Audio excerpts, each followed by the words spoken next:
কেন্দ্রীয় অন্তর্বর্তী বাজেটে পূর্বাঞ্চলের দিকে বিশেষ নজর। অর্থমন্ত্রী নির্মলা সীতারামন বৃহস্পতিবার তার ভাষণে পূর্বাঞ্চলের দিকে বিশেষ জোর দেওয়ার কথা বলেছেন।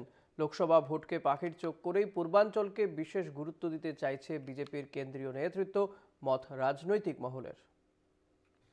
লোকসভা ভোটের ঢাকে কাঠি বাজার আগে 1 ফেব্রুয়ারি পেশ হল অন্তর্বর্তী বাজেট।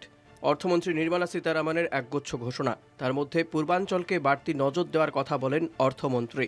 দেশে পূর্বাঞ্চলকে বৃদ্ধির আওতায় আনা হবে বলে তিনি জানান। রাজনীতির কারবারিরা মনে করছেন, আসন্ন লোকসভা ভোটের দিকে তাকিয়েই বিজেপির কেন্দ্রীয় নেতৃত্ব পূর্বাঞ্চলের দিকে বিশেষ নজর দেওয়ার কথা বলছেন। বিজেপির সেই রাজনৈতিক ভাষ্যই উঠে এসেছে কেন্দ্রীয় অর্থমন্ত্রী নির্মলা সীতারামনের বাজেট ভাষণে।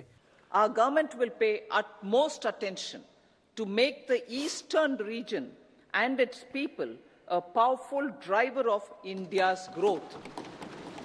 বিশ্লেষকদের মতে পূর্বাঞ্চল বলতে নির্মলা পূর্ব এবং উত্তর পূর্ব ভারতের রাজ্যগুলিকে বোঝাতে চেয়েছেন। বিজেপির সাংগঠনিক মানচিত্রে পূর্ব ক্ষেত্রে রয়েছে বাংলা, বিহার, ঝাড়খণ্ড, ওড়িশা, আন্দামান ও নিকোবর দ্বীপপুঞ্জ।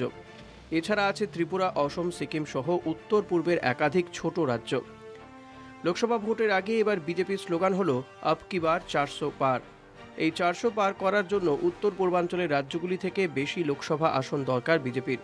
2019 সালের লোকসভা ভোটে উত্তর, পশ্চিম এবং মধ্য ভারতে প্রচুর আসন পেয়েছে বিজেপি। এই রাজ্যগুলি থেকে আর নতুন করে বিজেপির কিছু পাওয়ার নেই। এবার তাদের লক্ষ্য পূর্বাঞ্চল এবং দক্ষিণ ভারত।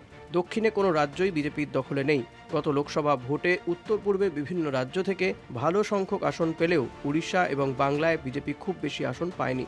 গতবার বাংলায় 42টির মধ্যে 18টি আসন পেয়েছিল বিজেপি। গতবার এটা তাদের প্রত্যাশার মধ্যে ছিল না। এবার কেন্দ্রীয় স্বরাষ্ট্রমন্ত্রী অমিত শাহ বাংলার জন্য 35টি লোকসভা আসনের লক্ষ্যমাত্রা বেঁধে দিয়েছেন।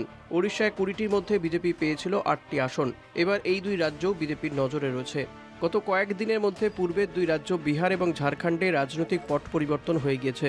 বিহারে জেডিইউ মহাগঠবন্ধন ছেড়ে আবার এনডিএ জোটে ফিরে গিয়েছে। তারপরই ইডি বিহারের প্রাক্তন মুখ্যমন্ত্রী আরজেডি নেতা লালু প্রসাদ যাদব এবং তার ছেলে তথা বিহার সরকারের প্রাক্তন উপমুখ্যমন্ত্রী তেজস্বী যাদবকে ইডি তলব করেছে।